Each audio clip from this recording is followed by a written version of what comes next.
Salve, salve, rapaziada! Muito bem-vindos a mais um vídeo aí. E olha quem voltou, galera.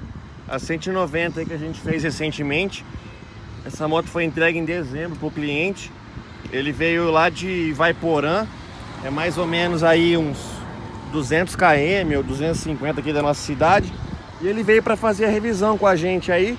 Para quem não lembra, aqui é um kit 190 na gasolina, carburador de estrada, escape e comandinho feito por nós sob medida, com cabeçotinho trabalhado nas válvulas medida original. É aquele motor durável, bem redondinho, silencioso, tá? E que gira bastante. Então hoje, como já deu uma amaciada no motor aí, ele já rodou bastante, a gente vai poder fazer o top speed para vocês, beleza? Lembrando que essa moto, galera, ela tá com CDI original, tá com uma coroa 35. Deixa eu ver se eu acho a numeração aqui, acho que não vai aparecer, vou mostrar pra vocês.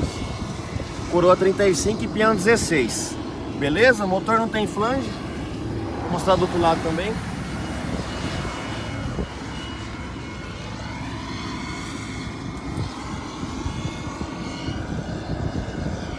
Carburadorzinho de estrada aí, a gente colocou essa corneta hoje para melhorar o fluxo, o escapinho.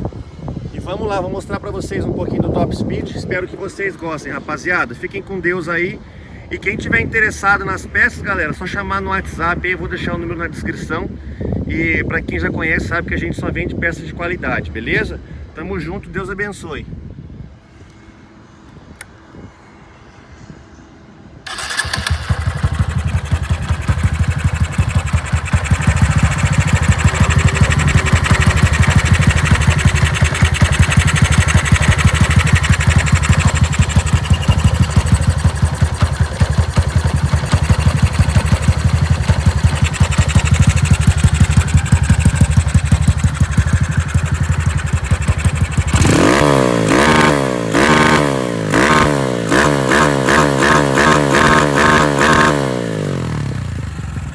CDI original, rapaziada.